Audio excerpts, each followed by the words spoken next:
everybody, and welcome back to the Lovely Freaks podcast. I'm your host, Amanda. And this is Hannah. Sorry, I'm Hannah. Hi, how are you?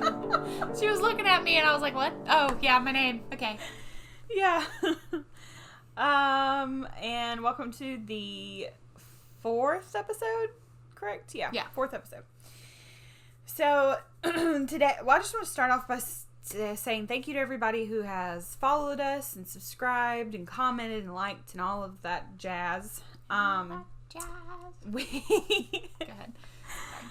We are grateful to you guys. If you want to, I'll put it down in the link, obviously. But once again, if you go to our Instagram page now, which is Lovely Freaks Podcast on Instagram, we have a link in our bio that goes straight to all of our social media, and even we have now where you guys can buy us a cup of coffee. If you don't know what that is, it's this little thing where you can kind of like donate, and that'll just help us get better stuff, get better equipment, upgrade all of our stuff, so that way it'll help you guys when you want to listen to us, and it'll make things a little easier. So if you want to click that link in the bio, you can go do that. And if you saw the title, then you know what we're going to talk about today. We're going to talk about Marie Laveau, the Voodoo Queen of New Orleans. And this is the girl from American Horror Story, right? Yeah, that's what I was going to ask. You kind of know. Yeah. Well, I don't know her background. Yeah. They never said it in American Horror Story, but...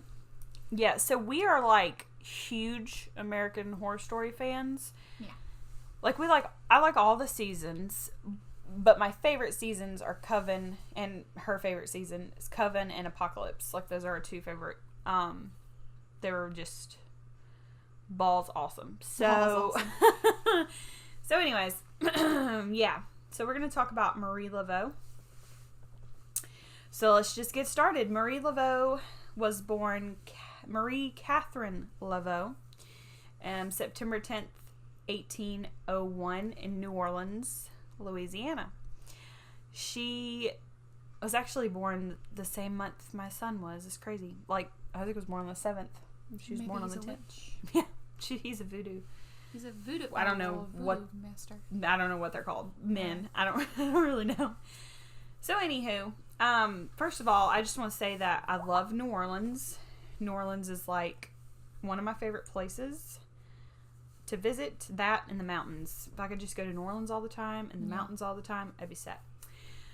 So all this takes place in New Orleans, and I didn't realize that she was actually born there, but evidently so. So in 1798, a merchant and former slave named Catherine Henry built a small cottage on St. Anne Street in New Orleans.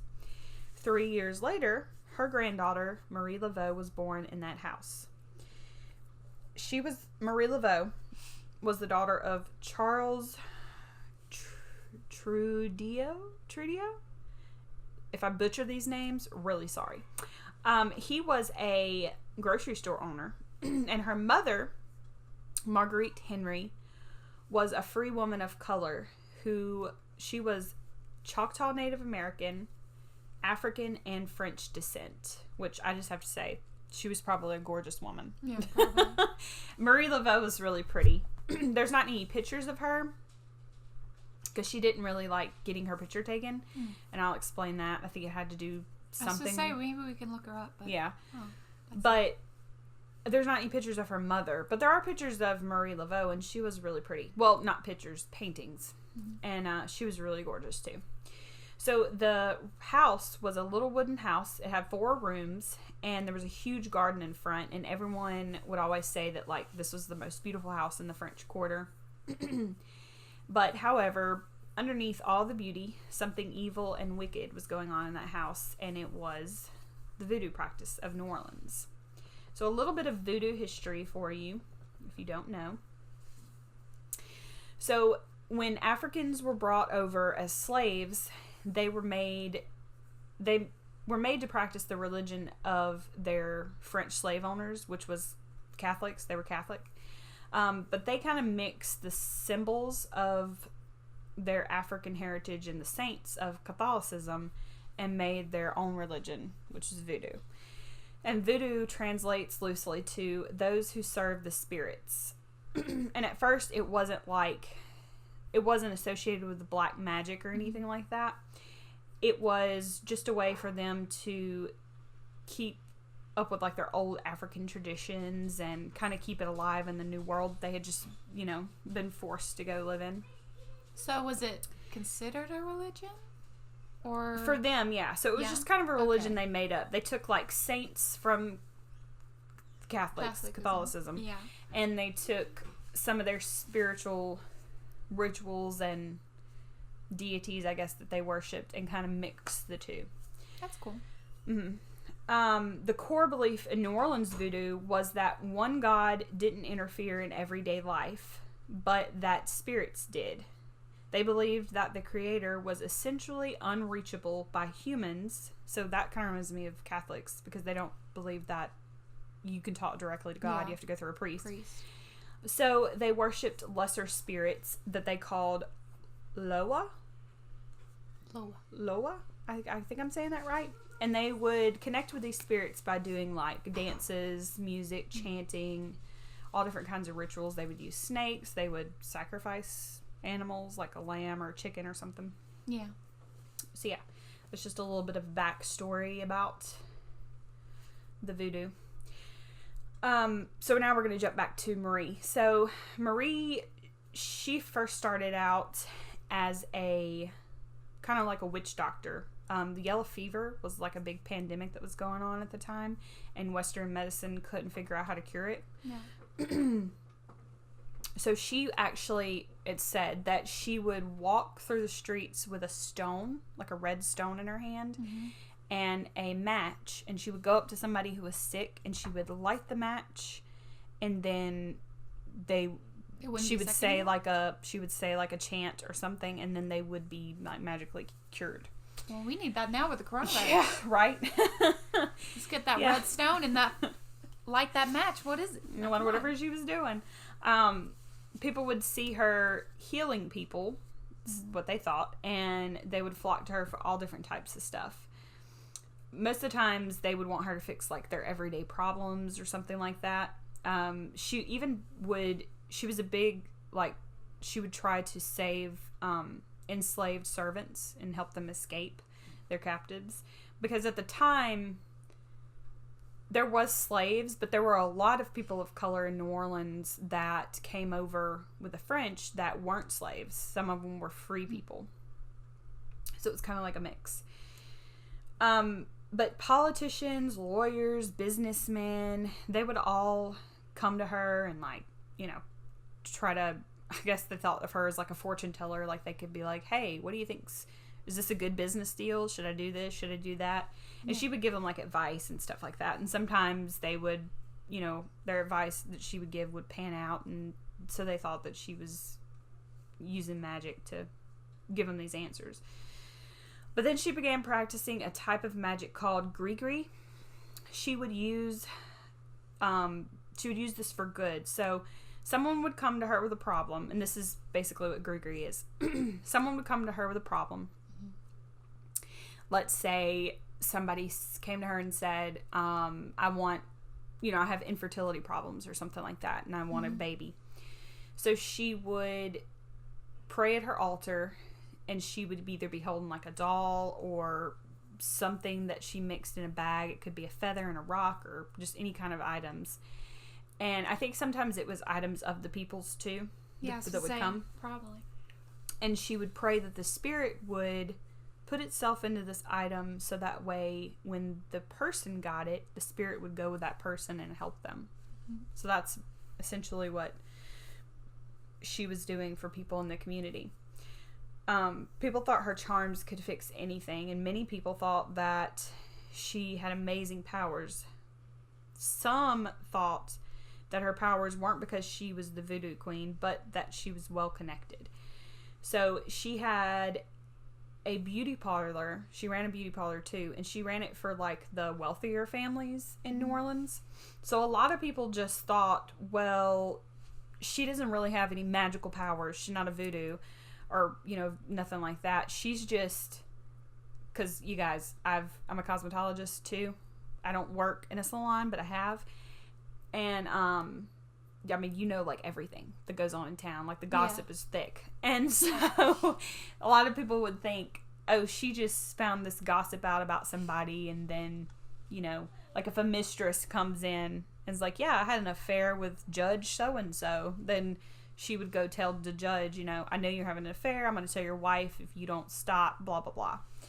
Yeah. But there's a lot of things that happen that I'm just like, I don't really know if it's because she was well connected, but okay. Mm-hmm. But whatever the case, she did get the title of being the Voodoo Queen of New Orleans.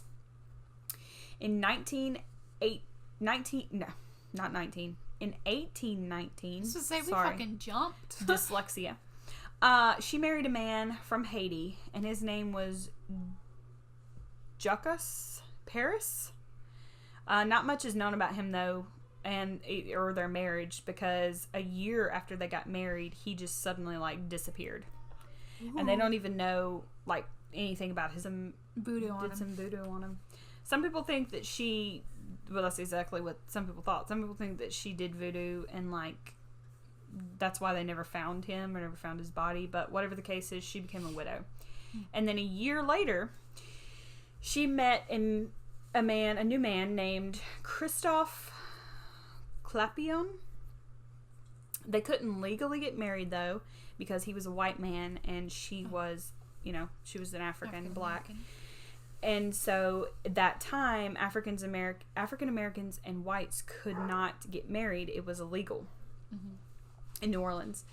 However, they did live together for the whole time. They lived together till they died, in the cottage that her grandmother had built. I told you. Yeah. So they all lived together in this cottage. They had 7 children, but only 2 of them survived to childhood, which I thought was kind of sad. Oh, that's sad. Yeah. But she would...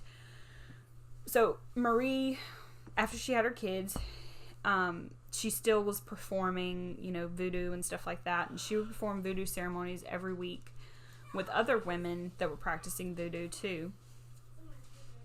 She would call down different voodoo spirits. One child that walked by her quarters one night while they were doing these voodoo things claims that as he walked by, he was hearing all these loud noises and stomping lights, and then lightning struck the ground where they were standing. And she called down, right as she called down the lightning spirit god. Oh. Yeah. Okay. That's what this boy claims. These gods or demons that were in voodoo can be good or harmful depending on how they are performed, and depending on how the rituals are performed, they could call up something evil.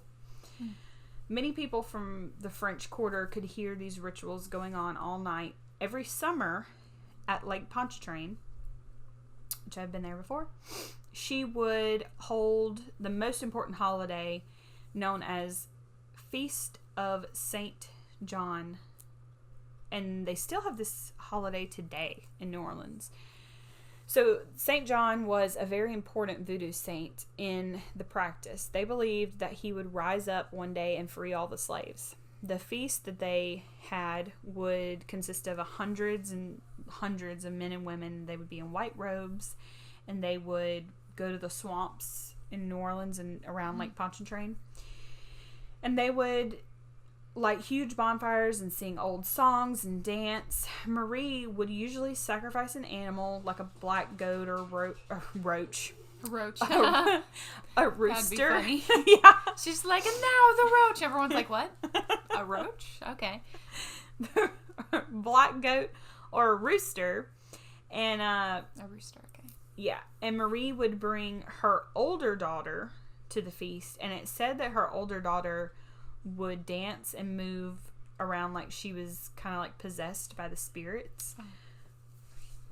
So did her daughter become a voodoo person too? We're gonna get into that. Okay. So a lot of people in New Orleans community were voodoo followers, but the people that did have a problem with the voodoo practices, of course, with the Americans and the Europeans that had come over. The Americans were actually terrified of the voodoo practices because they didn't really understand it, and they thought, I'm pretty sure they probably, I mean, this is back then, and they probably thought it was Satan. Yeah, it was like witchcraft. They thought anything was Satan back then. Yeah. If you breathed wrong, Satan! Yeah. You show your ankles, Satan! She's a witch. After the Louisiana Purchase, though, after that happened, and the French were driven out, the Americans decided that voodoo was going to stop. Like, that's it, we're done, we're not doing this anymore. The summer of 1850 was when the Americans and the local government had finally had enough, and they decided that they were going to go into the voodoo communities.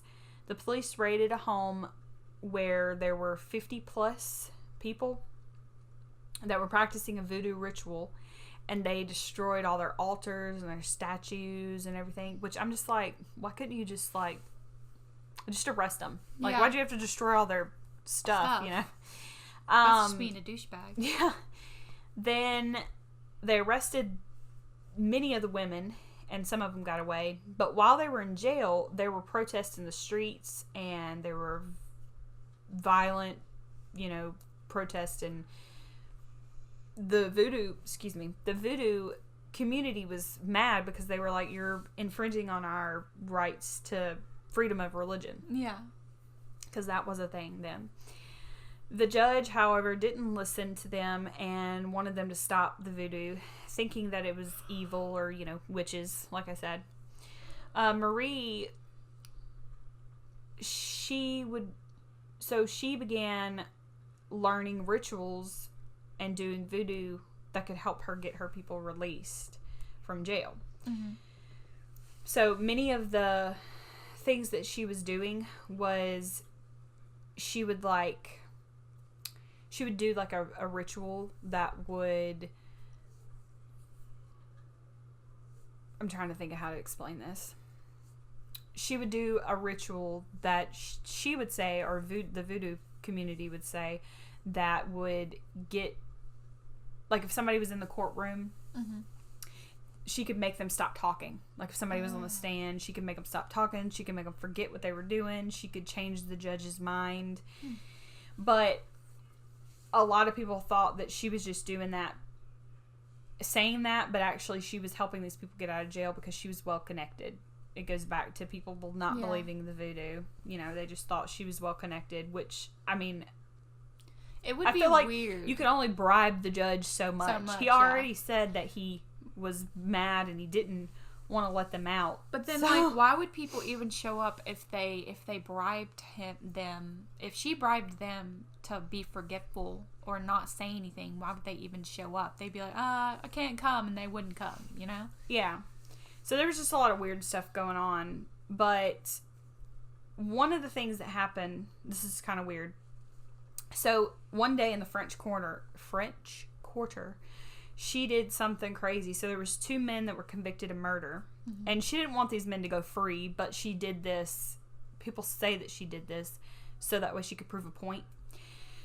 So the hangman were bringing, or whatever they're called, I'm pretty sure that's what they're called. They were bringing them up to the gallows to be hung. And they were standing on the platform where, it's going to drop below them. Mm-hmm. And they put the nooses around their neck. And these are the two convicted murderers. They put the nooses around their neck. And then all of a sudden the platform falls out from under them.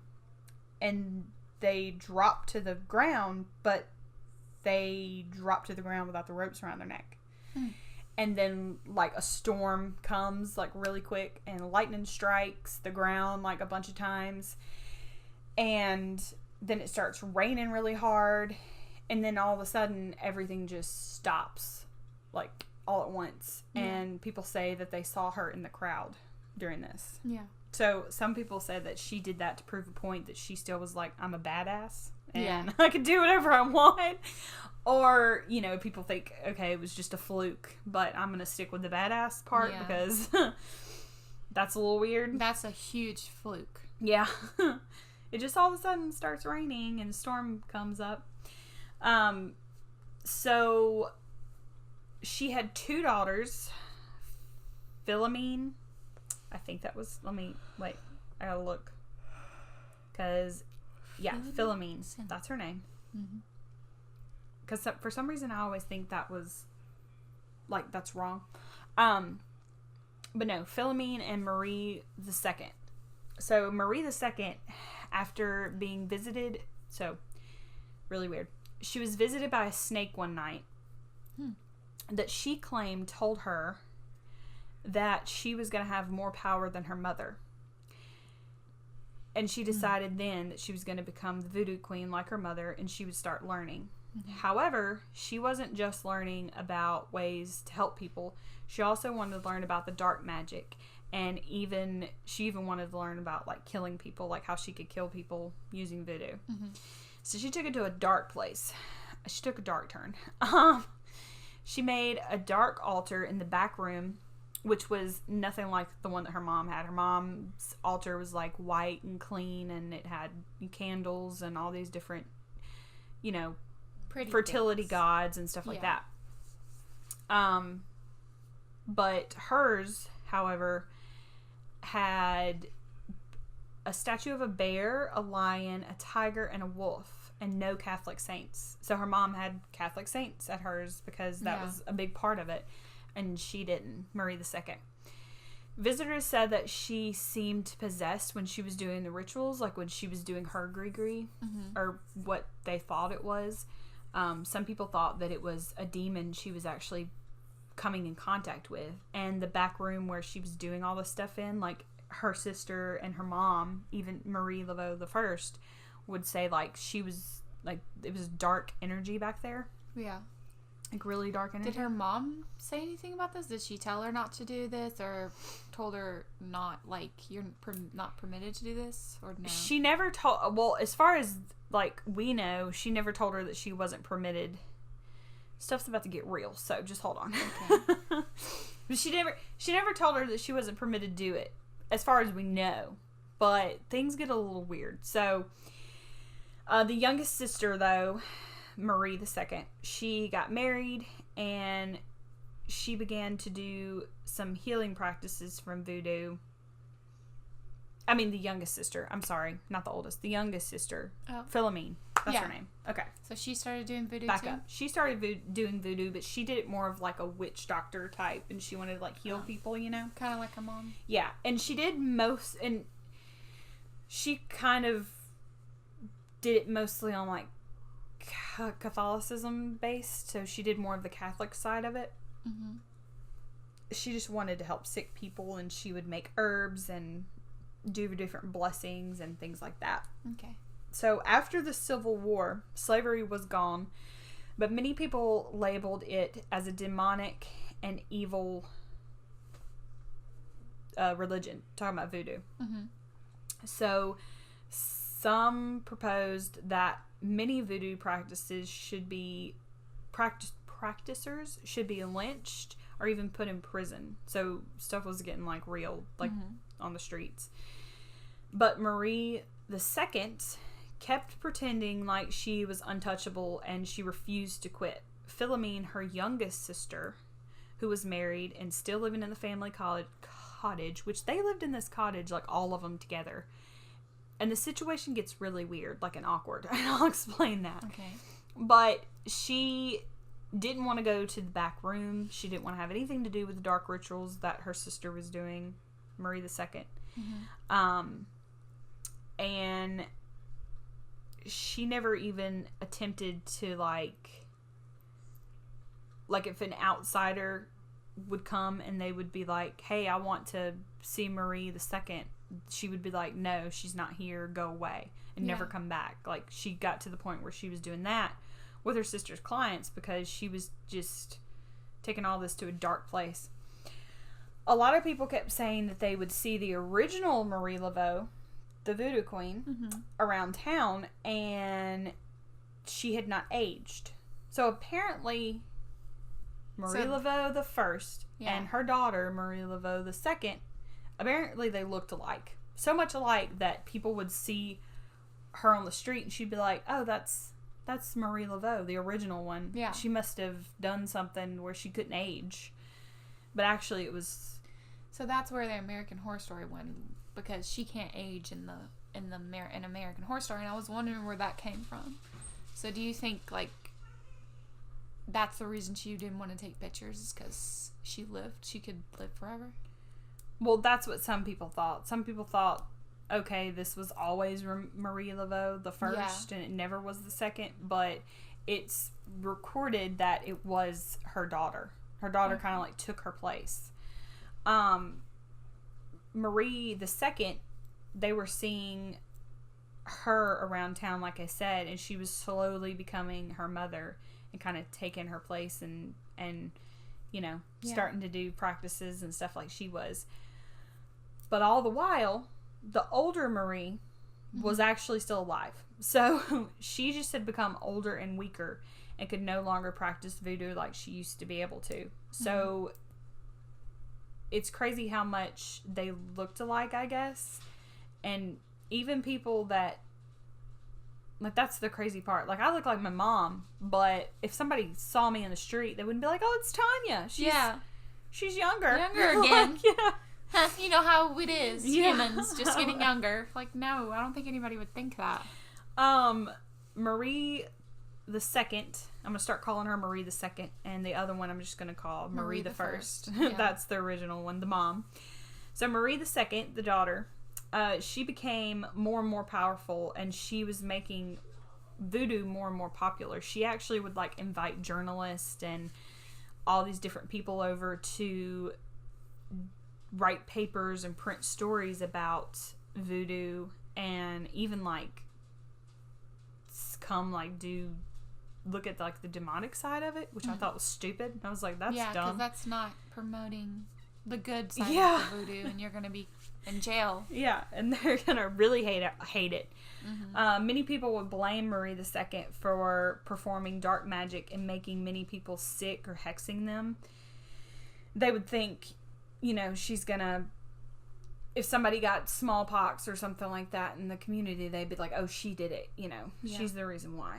They would try to press charges against her, but going up against the quote-unquote voodoo queen, Marie II, in a courtroom was a huge mistake, because she would just do spells and stuff like her mom did, like they claimed that her mom did, to get out of it. But the difference was her mom was doing it to free her people, and she's doing it just to be a douche, I guess. I don't know.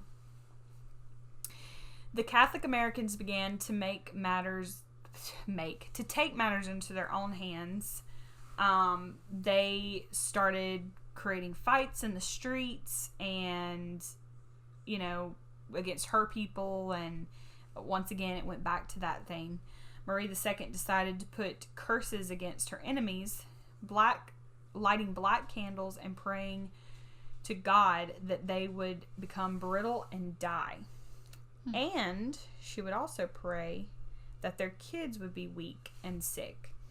There is no knowing if it actually worked, obviously, but so many people, when they found out what she was doing, they decided not to cross her because they were scared. They were like, okay, we're not gonna bother her anymore. Which I thought was crazy. I'd be like, psh, I mean, if you don't believe in something, why are you worried about it? Yeah. People are like, I don't believe it, but, like, I'm not gonna step on their toes. Yeah. But I guess it's kind of the same thing. Like, I don't know if, like, witchcraft and stuff actually exists. I don't know if voodoo really exists, but I'm not going to test the theory. To piss somebody off. I'm not going to be like, you know, you practice witchcraft? You're so stupid. Yeah. Like, no, you do you, boo-boo. That's great. Fine, whatever. Like, no, thank you. I'm fine. In 1871, Marie the First, the original voodoo queen, thank you very much, she completely renounced voodoo without any explanation. I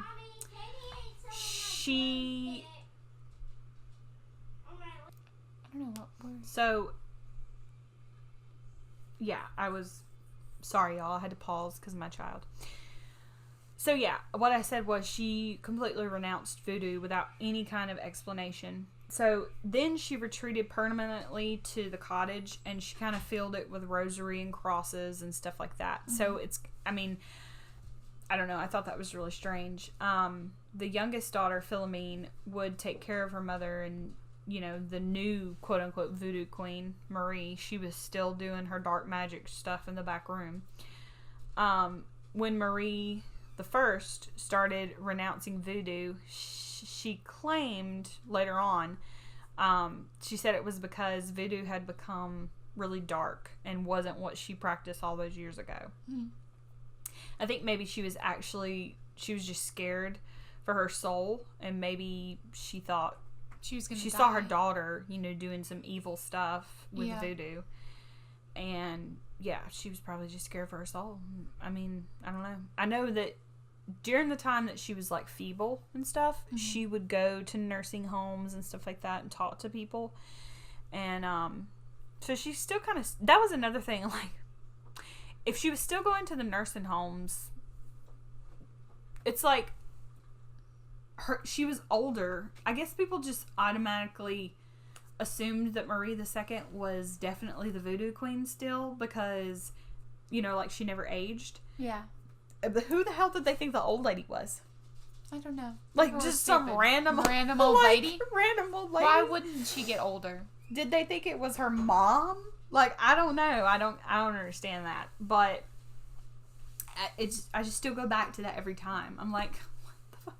Okay. Anyways, Marie the First and Philomene never talked about the oldest daughter, Marie II.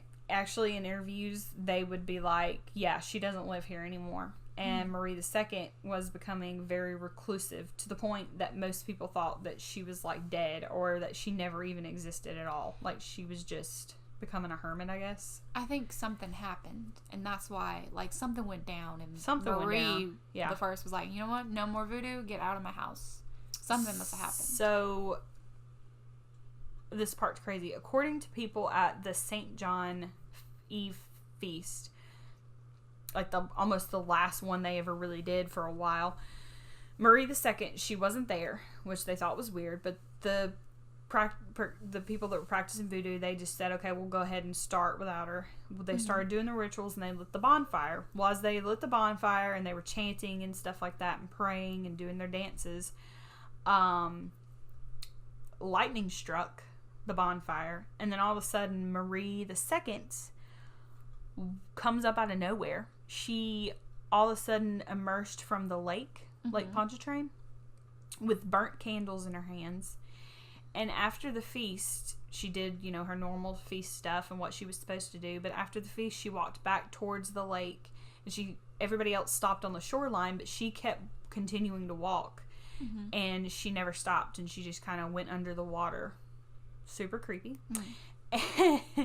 But when she did that, a lot of people said that they didn't see her for 9 days. But then there are other people that said she just went out there and drowned. So some people say they never saw her again after that, and then some people say that they saw her like 9 days later. But no one knows exactly what happened, you know, to her. After 1873, no one spoke about Marie II again. Not even the people in her family. Marie I died in 1881, and Philomene went to the district courthouse with Marie II's son, and they both swore under oath. They swore that she had died 19 years ago. By what? Did they say what? How? Well, she had died 19 years ago. Marie II had died 19 years ago in 1862. So if she would have died, who the hell was the woman walking around for 10 years saying that she was the voodoo queen?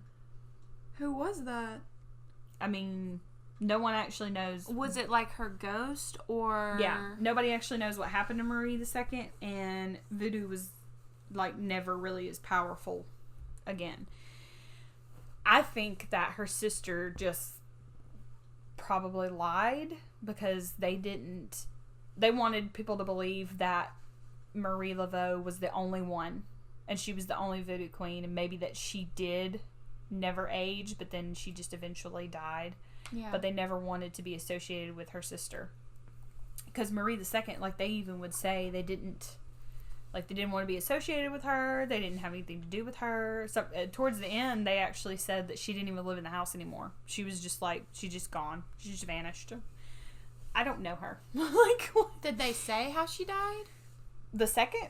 Yeah. Well, all we know is that she showed up at that ritual one night, walked up out Maybe that bitch she- in the water, Yeah. and then just... Maybe she decided to just die then. Maybe she just says that. Yeah, so it's a lot of, like, crazy, like, creepy magic stuff going on. You see what I'm saying? All of the... It just doesn't all connect, and you're like, what's going on? Yeah. I want to know what's really going on. Yeah. When Philomene died, they tore down the cottage and built a new house in its place. Mm-hmm. However, the house that stands there today in the place is very, very haunted. Figured. People say, I want to go. People say that they People say, I want to go. People say that they could hear chanting and drumming and stuff like that going on, and odd things would happen throughout the house. Sometimes they would say that they would see, like, they would hear the chanting and stuff, and then they'd go downstairs and there'd be like a feather, laying somewhere. Yeah. The Laveau family tomb is located at St. Louis Cemetery, and thousands come every year to visit. Many leave gifts, like, at the tombstone, and they will leave them and make a wish or say a prayer or something like that, and they'll come back a year later, and if their prayer was answered or if their wish was granted or whatever, they'll put an X on her tomb or the family tomb, and to this day there's like hundreds and thousands of X's to show that their prayer came true. Yeah. Wow. So people think that she's still, like, from the grave Is doing voodoo? granting wishes, I guess. I don't know. Yeah. I guess. Still doing voodoo. Do people still do voodoo today? Yeah. So in New Orleans has, in the last 20th century, obviously, it became a very tourist destination, and voodoo has become a huge part of that culture. So African American families in the community opened up shops and sold charms, grigri bags, candles, dolls, and other magical implements. And I think our granny even has, like, a voodoo doll. She has, like, 2 voodoo dolls Really? that she bought, like, at a shop in New Orleans. That's yeah. cool. So just like a little, something like that. A lot, though, who practice voodoo seriously, like, in the community, they don't do it, like, they do it away from the public eye. But a lot of these authentic practitioners, I'll get it in a minute, assume more of a public role in the community. People today can, like, visit. You can go to the New Orleans Historical Voodoo Museum. That's what it's called. It's located, let me give you guys the location real quick, drop it down, 724 Domaine Street in the French Quarter. Haven't been there. I don't know why I haven't been there. I've probably passed by it. I actually think I have passed by it a few times, but I just haven't went in. But I want to go now. New Orleans is, like, one of the main places to go learn about voodoo. If you want to practice voodoo, you can go there and you can learn how to do it. Or if you just want to go and, like, figure out the history and stuff like that. Are those voodoo dolls that Granny got, are they in the cabin that we have? Yeah. Yeah, but they're not, like, But- they weren't ever used. But, like, my story about The little the little girl? girl. Yeah. Maybe it's because of that. I don't know. She also has, like, these weird... Granny has weird stuff. She has, like, this... She's listening to this. Sorry, Granny. She also has, like, that... that doll that she has? That one doll that she has that's in there? And the big doll. I think she got that from somewhere in New Orleans as well. I don't know. Our Granny gets stuff from a lot from antique shops, and that's all good and grand, but you guys, just a friendly reminder here from your freak podcaster, if you buy anything from a antique shop. Just, no dolls. Flea market. No dolls. Let's not go there. Not go there. There's anything you buy from a flea market could have a ghost attached to it or a demonic presence, but I just don't like buying stuff like that from flea markets. Yeah, like if it's like, I don't know, like a guitar, then yeah, that'd be fine. Or something maybe, that might not have, but like a doll or like even a child's dress. Yeah, it's kind of weird. Like a hat. I don't know. So anyways, yeah, that's it. That's the story of Marie Laveau, which I thought was pretty interesting. So basically, she was the voodoo queen of New Orleans, and her daughter just kind of swooped up in there and was like, I got this, Mom. Go die. Up in the attic somewhere. Don't come out. And she went it hardcore. She was like, oh, well, I'm going to go all in. Yeah. I'd be too scared to do that. I mean, hell, I'm scared to just walk into a haunted house, not like have candles all around and be like, yeah, you can come here. It's fine. Yeah. Come on, guys. I'm ready. No, I couldn't do that. Also, like, that's another thing I was wondering. So, in the American Horror Story, I mean, obviously it's not, it's a show. Yeah. But I'm sure they tried to take some history from it. So, yeah, what if, like, the Marie Laveau children, even great-great-great-great-grandchildren look like her, and it's just... They all looked like her. It was so they all thought that it was just her. Yeah. A strong gene. I don't know. I don't know if there's any descendants. I couldn't find that. I'm sure that there is. There's probably descendants of her. And you guys, there's also a voodoo village in Memphis, Tennessee. Our mom's actually been there a long time ago in the 80s. But it's still there today. I looked it up. And I was going to kind of throw that in here, but there's actually a whole bunch of stuff wrapped in that one that I was like, oh, that might be a whole nother episode. So anyways, but yeah, that's it. That was interesting. Mm-hmm. So next week, I think I don't know. I'm on the fence. I either want to do the Lacey Peterson case. I've never heard that. Yeah, you have. I've told you. It's the woman that was pregnant. Oh, and, yeah. But everybody knows about that one. Yeah, but everybody, because of the Netflix and there's a show on Hulu, Scott and Lacey Peterson and all that. Yeah. But then I was thinking, what if we did like pick like a serial killer, or not even a serial killer, like a murder, spree or something like that from every state, like one from every state, and did like all 50 states. We could do that. Yeah, I thought that would be pretty cool. We could start that like series. But I don't know if you guys have any ideas what you want us to do next. Just comment down below. I know we did have one person that wanted us to do the Monolith. Have you seen that in Utah? The structure, the alien-like structure that came up. Okay. No. Well, I posted it on our Instagram. I'll tell you about it later.